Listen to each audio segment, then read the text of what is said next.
Украина может отказаться от вывода российских войск? Кто вербует трудовых мигрантов и беспилотный ад для Китая? Обо всем этом расскажу подробнее в эфире «Нехта». Самые важные и интересные новости. Урсула фон дер Ляйен обещает Украине прогресс к концу месяца. Сегодня я могу также объявить, что мы предоставляем Украине дополнительные 1,9 миллиарда евро из нашей кредитной линии для Украины до конца этого месяца.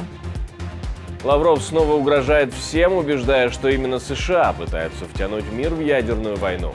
Они, как всегда, как и в Первую мировую войну, Вторую мировую войну, останутся в выигрыше. Смертельная жара в Индии, жертв летнего солнца уже более 40. Подтвержден 41 случай смерти от теплового удара. Спасибо, что смотрите, спасибо за доверие. Не забывайте ставить лайки, оставлять комментарии, не забывайте подписываться на канал, все это очень важно. Также важно не забывать про кнопку «Супер». Спасибо. Поехали. В совместном заявлении на саммите мира не будет указано как условие вывод российских войск с территории Украины. Об этом пишет японское общественное медиа, в распоряжении которого оказался макет документа.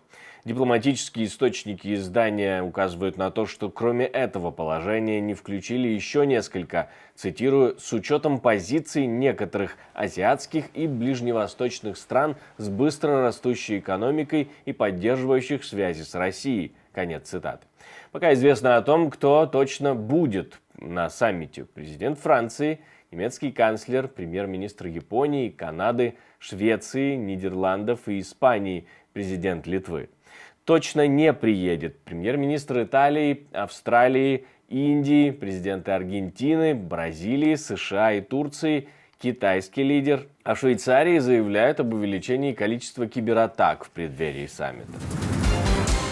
Украина выполнила все условия для начала переговоров о вступлении в Евросоюз, говорит президент Еврокомиссии Урсула фон дер Ляйен. Голосование о начале переговоров якобы должно состояться в конце июня. Сегодня я могу также объявить, что мы предоставляем Украине дополнительные 1,9 миллиарда евро из нашей кредитной линии для Украины до конца этого месяца. Это связано с комплексными реформами и инвестиционной стратегией, которую Украина утвердила. И, мои дорогие друзья, Украина провела все эти реформы, ведя войну. Это просто замечательно. Большое спасибо за то, что вы так надежны. К тому же Украина получит дополнительно 1,5 миллиарда евро прибыли от замороженных российских активов. Российские говорящие головы продолжают угрожать всем подряд. В картине мира главного дипломата России ядерную войну планируют развязать именно США. И именно США не понимают последствий такой войны. Но Лавров им все расскажет. Президент Байден, мы будем делать все, чтобы у Украины были необходимые возможности защитить себя. И дальше самое главное. США не стремятся к Третьей мировой войне. Это имело бы ужасные последствия для европейского континента.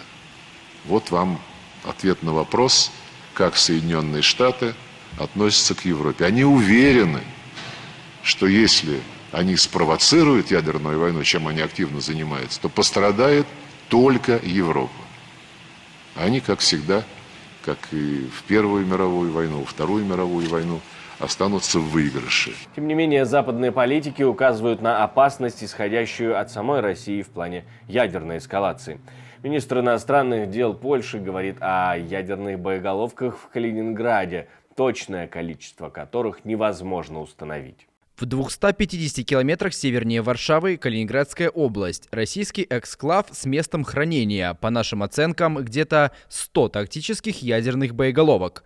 В 250 километрах к востоку Беларусь, где россияне и белорусы устроили нападение на границу ЕС, границу Шенгенской зоны.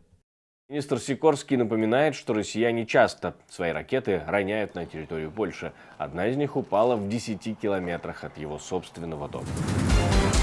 Еще из новелл российского шпионского сектора. Украина и спецслужбы НАТО вербуют для проведения терактов в России трудовых мигрантов. Об этом говорит глава ФСБ, который в который раз безапелляционно доказал причастность этих самых спецслужб к теракту в Крокус-Сити-Холле. Показательным примером является установленная нами причастность военной разведки Украины к теракту в подмосковном Крокус-Сити. За последние 2 года органами безопасности в округе пресечена деятельность 32 ячеек международных террористических организаций, состоявших преимущественно из мигрантов Центральной Азии. Их участниками осуществлялась подготовка террористических актов в местах массового пребывания людей, на объектах органов власти, военной инфраструктуры и религиозных организаций. Наработана действенная практика реагирования экстренных служб на факты, совершенных противников терактом и диверсией. Обеспечивается незамедлительная ликвидация их последствий и восстановление функционирования пострадавшей гражданской и промышленной инфраструктуры. Тайвань минирует акваторию, пролив Гаосюн и готовится к обороне от Китая. Медиа пишут об аресте экс-капитана ВМС Китая на острове, чей катер вошел в гавань Тайбэя. И это не первый такой случай, когда из Китая сбегают моряки, но пограничники видят в этом проверку реакции и готовности Тайваня защищаться, ну и атаки серой зоны. Он не хочет нам четко говорить о своих целях. Все зависит от нашего расследования. Конечно, если говорить о прошлых делах, то и тут расследование может и не докопаться до истины. Но если говорить о случаях, накопившихся за долгое время, то мы не исключаем, что это проверка, потому что, судя по 18 подобным случаям за последний год, слова, используемые подозреваемыми, часто одни и те же. Они говорят, что хотят бежать на свободу и жаждут свободной жизни на Тайване. Что отличается в этот раз, так это то, что происхождение человека другое. Глава Индо-Тихоокеанского командования США грозится превратить пролив в беспилотный ад, чтобы Китай не подумал нападать на Тайвань. Об этом пишет The Washington Post. Я хочу превратить Тайваньский пролив в беспилотный ад, используя ряд засекреченных возможностей, чтобы я мог сделать их жизнь совершенно несчастной на месяц, что даст мне время для всего остального. Я не могу сказать вам, что там, но это реально и достижимо. А Китай тем временем достраивает большой десантный корабль, первый в своем классе, который способен и доставлять десант, и выполнять роль небольшого авианосца. То есть одновременно десант высаживается и по воде, и по воздуху. Аналитики связывают увеличение темпов строительства флота с совещаниями китайского лидера до 2027 года вторгнуться на Тайвань. Военно-морской флот Китая продолжает расти как по количеству, так и по новым возможностям. И за этим последним событием, которое усиливает способность Китая осуществить морское вторжение, вероятно, очень внимательно будут наблюдать на Тайване. В Индии от жары за 72 часа умерли 8 человек. В индийском штате Одиша за последний месяц зарегистрировано в общей сложности 159 смертей от солнечных ударов. Сообщают об этом в чрезвычайном оперативном центре штата. Добавляют, что солнечный удар как причина смерти был подтвержден в 41 случае. Начало сезона, как объявила комиссия по оказанию специальной помощи штата Одиша, подтвержден 41 случай смерти от теплового удара. Мы ждем дальнейших сообщений, а в отношении других смертей, о которых было сообщено, ведется расследование. Во Франции посетителей Версальского дворца эвакуировали после срабатывания пожарной сигнализации. Из дворца валит дым, на место прибыли пожарные.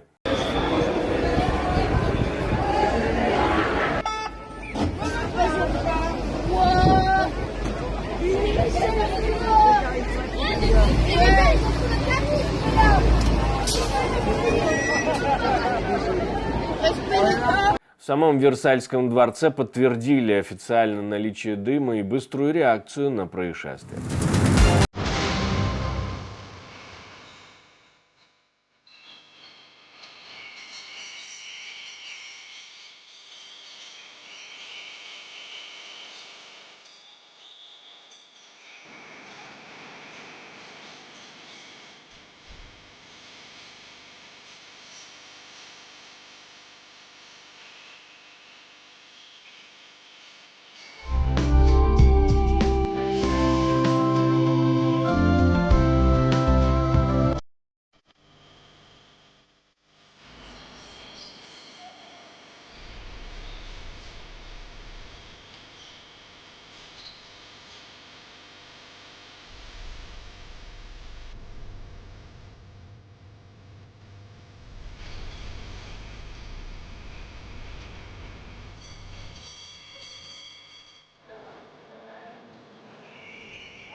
Я хочу напомнить вам, друзья, что мы существуем только благодаря вашей поддержке, ваше спонсорство, донаты, то, что вы нажимаете кнопочку «Супер спасибо», помогает нам создавать новые и новые видео, поэтому не сдерживайте себя, все, что вы делаете, это правильно.